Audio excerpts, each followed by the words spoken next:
प्रश्न संग्रह 3.4 चल रहा था अपना, जिसमें हम लोग प्रश्न संग्रह 3.4 के 3 क्वेश्चन पिछले लेक्चर में कर लिए थे। अब हम लोग चौथे क्वेश्चन की तरफ बढ़ेंगे। प्रश्न नंबर 4 देखिए जरा। आकृति में रेख आर एस ओ केंद्र वाले वृत्त का व्यास है। देखिए ये व्यास है वृत्त का, और बिंदु टी वृत्त के बाह्य भाग में, बाह्य भाग में मतलब वृत्त के बाहर है। देखिए वृत्त के बाहर बिंदु टी है, तो आर एस क्या है, व्यास है, ओ क्या है, केंद्र है, और टी जो है वृत्त के बाहर बिंदु है। तो सिद्ध करना है कोण आर टी एस एक न्यून कोण है। मतलब यहाँ पे आर टी को मिला दो, एस टी को मिला दो, तो एक कोण आर टी एस बनेगा, और हमें सिद्ध करना है कोण आर टी एस जो है वो न्यून कोण है। ये प्रश्न है, ये उसका डायग्राम है। इस डायग्राम को हमें पूरा करना पड़ेगा उत्पत्ति में। अब यहाँ देखिए उत्पत्ति है, क्यों उत्पत्ति है, क्योंकि यहाँ सिद्ध करो दिया है, तो इसमें उसने दत्त और साध्य नहीं लिखा हुआ है। तो मैं आपके लिए छोड़ देता हूं कि आप यहाँ पे दत्त और साध्य खुद से लिखेंगे। क्या होगा दत्त और साध्य, आपको मालूम है कि सिद्ध करो के पहले की ये जो पूरी लाइन है यही दत्त में आ जाएगी, सिद्ध करो के बाद की ये जो लाइन है साध्य में आ जाएगी। तो मैं बता भी देता हूं, दत्त में आपको क्या लिखना रहेगा, आकृति में रेखा आर एस ओ केंद्र वाले वृत्त का व्यास है, बिंदु टी वृत्त के बाह्य भाग में स्थित एक बिंदु है, इतना दत्त में आ जाएगा। और साध्य में क्या आएगा, कोण आर टी एस एक न्यून कोण है, ये साध्य में आ जाएगा। ओके क्लियर, ये आपको लिखना है खुद से जब आप लिखने लगो। यहाँ पे उत्पत्ति दिया है, उत्पत्ति देखिए कैसे दिया है। माना कि रेख आर टी एस वृत्त को बिंदु एम पर प्रतिच्छेदित करता है, रेख एम एस खींचा। मतलब देखो पहले तो एक काम करना पड़ेगा, ये डायग्राम को पूरा करना पड़ेगा।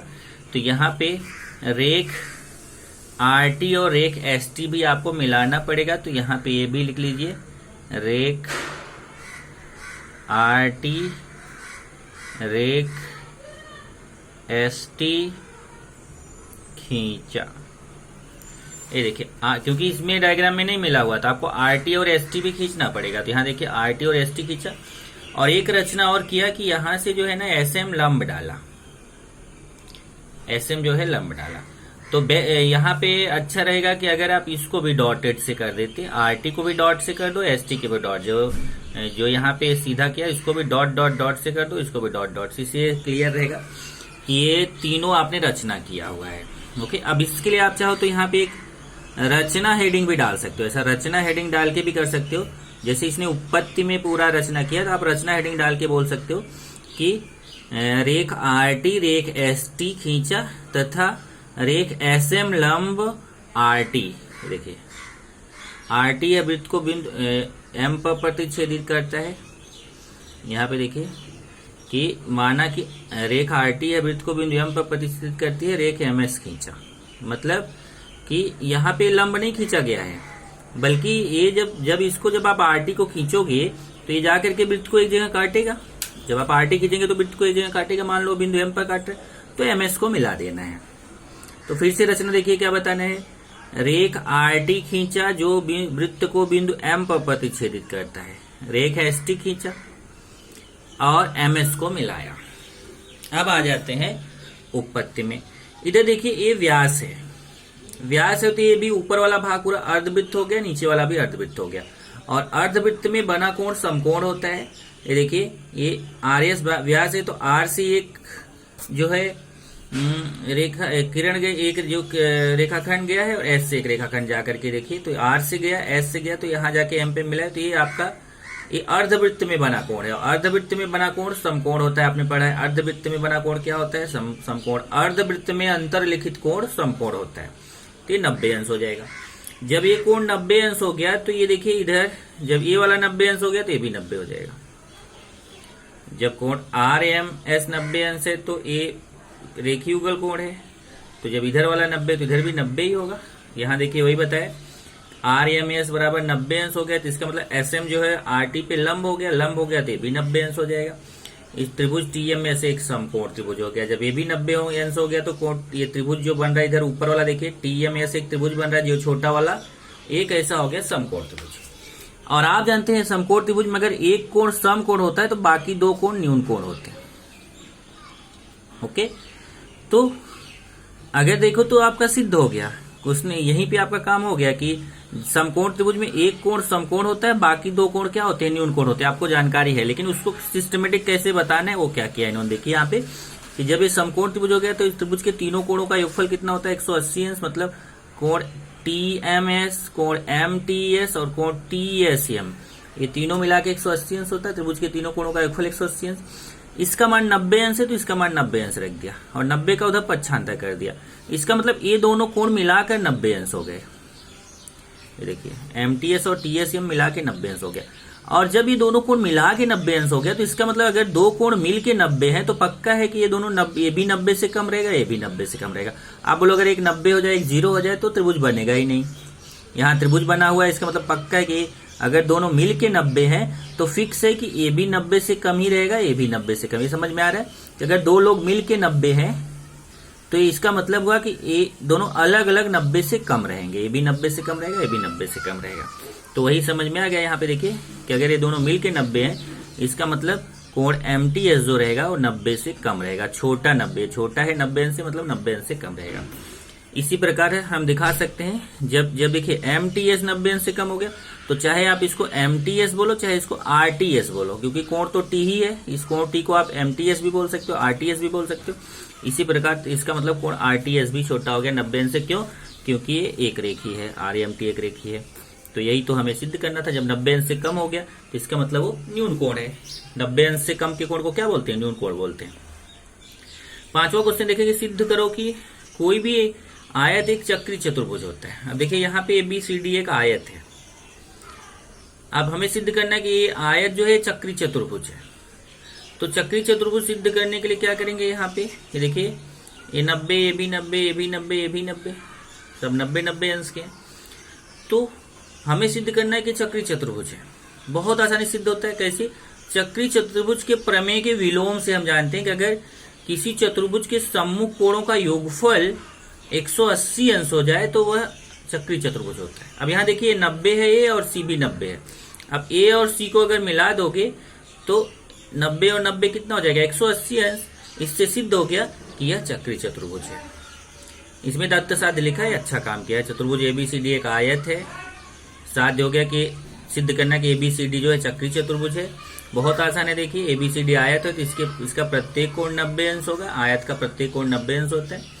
अब A और C को जोड़ा तो कितना आ गया? 90, 90, 180। और जब सम्मुख कोणों का योगफल 180 अंश आ गया तो चक्री चतुर्भुज के प्रमेय के विलोम से हम जानते हैं कि ABCD क्या है? एक चक्री चतुर्भुज है।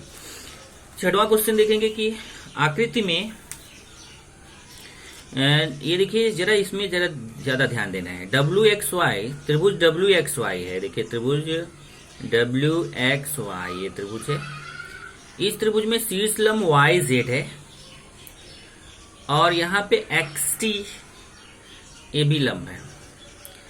मतलब YZ भी लंब है और XT भी शीर्ष लंब है। YZ भी शीर्ष लंब है, XT भी शीर्ष लंब है। तो शीर्ष लंब होने का मतलब समझते हैं कि शीर्ष बिंदु से सम्मुख भुजा पे जो लंब डालते हैं उसको शीर्ष लंब बोलते हैं। तो ये YZ भी लंब है और XT भी लंब है। यहाँ देखिए 90 अंश कोण बन रहा है, यहाँ पे 90 अंश कोण बन रहा है। तो हमें क्या सिद्ध करना है? हमें ये सिद्ध करना है पहला कि एक तो ये बोला है कि ये दोनों जाकर के बिंदु P पर प्रतिच्छेदित करते हैं। जो शीर्ष लंब है बिंदु P पर प्रतिच्छेदित करते हैं। अब सिद्ध करना है, दो चीज सिद्ध करना है। एक तो सिद्ध करना है WZPT एक चक्री चतुर्भुज। यहाँ से ध्यान से देखिए WZPT चक्री चतुर्भुज है। बहुत आसानी से सिद्ध कर सकते हैं। इधर देखिए अगर इधर 90 अंश है तो ये लंब है तो देखो इधर भी 90 अंश होगा और इधर भी 90 अंश होगा।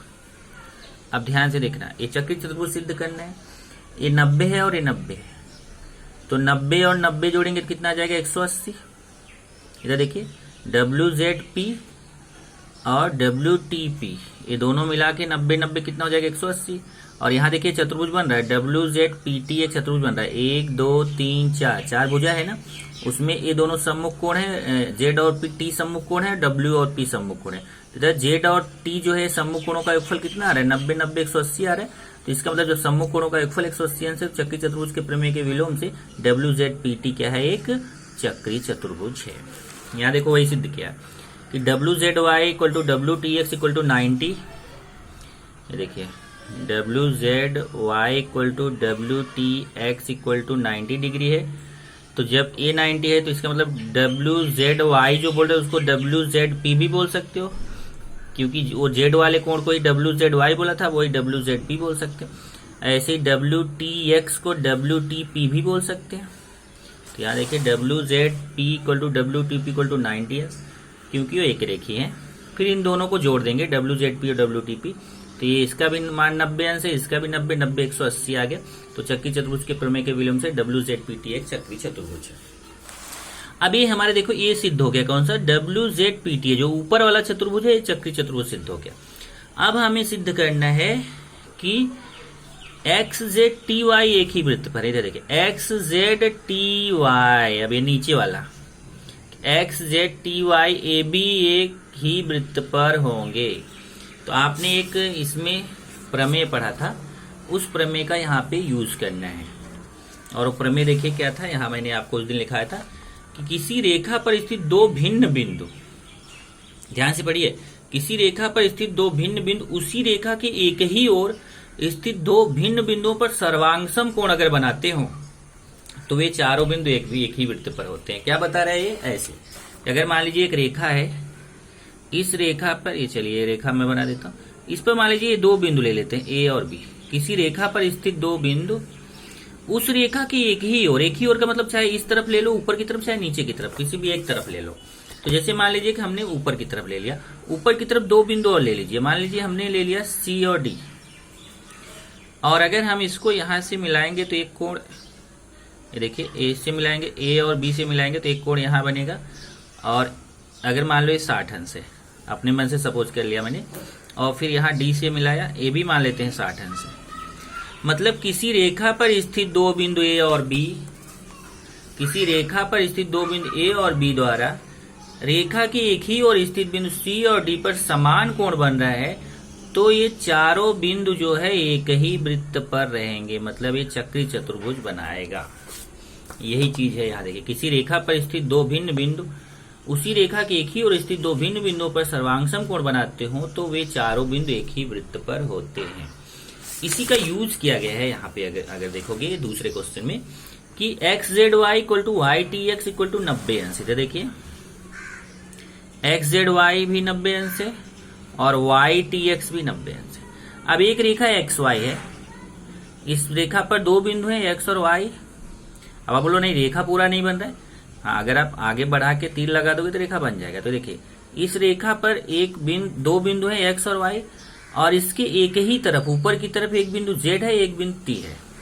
तो X और Y द्वारा इधर देखिए एक कोण XZY बन रहा है, ये भी 90 अंश बन रहा है, और इसी XY द्वारा XTY भी बन रहा है, ये भी 90 अंश बन रहा है।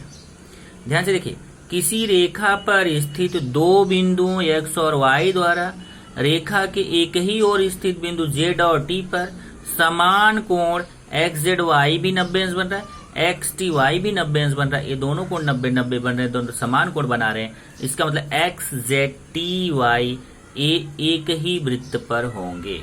वही यहाँ समझाया है कि रेखा XY पर स्थित बिंदु X और Y द्वारा उस रेखा के एक ही ओर दो भिन्न बिंदु Z और T पर सर्वांगसम कोण बनता है।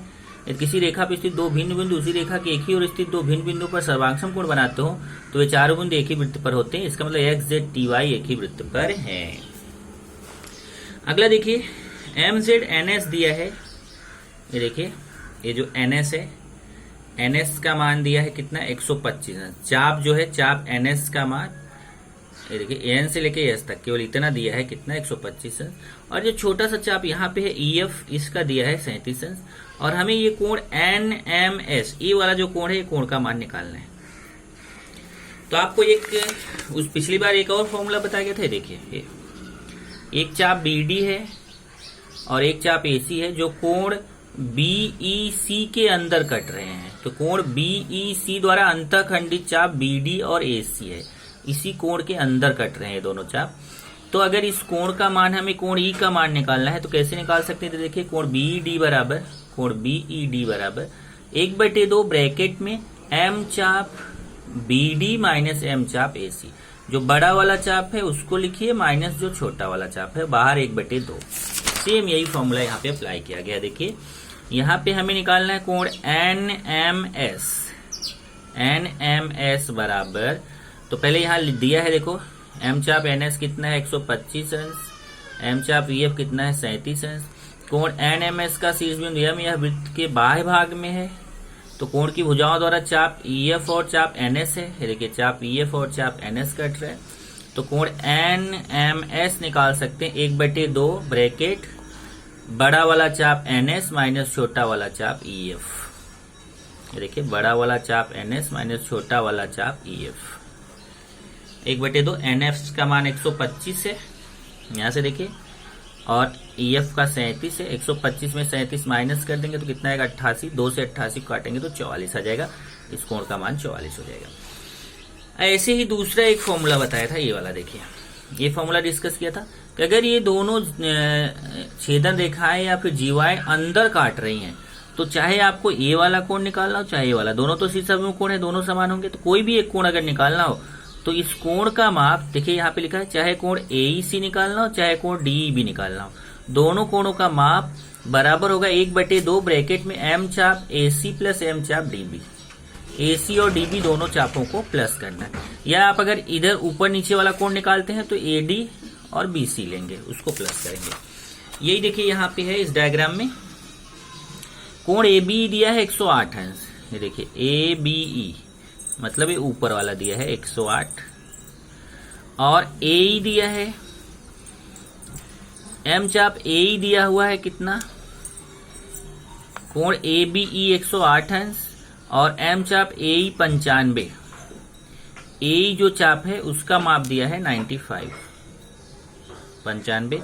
M चाप DC निकालना है, ये देखिए DC निकालना है। तो जस्ट वही फॉर्मूला है, देखिए कोण ABE बराबर 1/2 M चाप AE प्लस M चाप DC। चाहे ए वाला कोण निकालना हो चाहे ए वाला, दोनों तो शीर्षाभिमुख कोण है, दोनों कोण समान होंगे। तो इस कोण का माप बराबर 1/2 M चाप AE प्लस M चाप DC। देखिए वही चीज यहाँ पे बताया है कि AE 95 दिया, AB 108 दिया। AB के शीर्ष बिंदु वृत्त के अंतर भाग में है। इस कोण की भुजाओं द्वारा चाप A उसके शीर्षाभिमुख कोण DBC है, दोनों अंतखंडित हो रहे हैं। तो इसका मतलब कोण ABE का माप जो होगा हाफ M चाप AE प्लस M चाप DC। देखिए AE प्लस DC मान रख देंगे। इसका मान 108 दिया है कोण का मान, 1/2। AE का मान 95 अंश है, यहाँ से देखिए DC का निकालना है। ये 2 का उधर जाके गुणा हो जाएगा, भाग है उधर जाके गुणा हो जाएगा, और ये फिर 95 बचेगा इधर। देखिए उधर जाके गुणा हो गया 95 प्लस DC, फिर ये गुणा करेंगे 216 और ये 95 इधर आके माइनस हो जाएगा, इधर आके माइनस हो गया। तो DC का मान कितना आ गया 121। यहां से ध्यान रखिए कि आपका ये खत्म हुआ प्रश्न संग्रह 3.4। उसके बाद फिर प्रश्न संग्रह 3.5 आपको मैंने अभी भेजा था। वो प्रश्न संग्रह 3.5 आपको कट है, प्रश्न संग्रह 3.5 आपको नहीं करना है। फिर देखिए प्रश्न संग्रह 3.5 आपको कट कर लेना है, उससे रिलेटेड क्वेश्चन आपको नहीं करने हैं। उसके बाद अब आएंगे प्रकीर्ण प्रश्न संग्रह 3 पर। तो नेक्स्ट वीडियो में आपको मैं प्रकीर्ण प्रश्न संग्रह 3 डिस्कस करूंगा।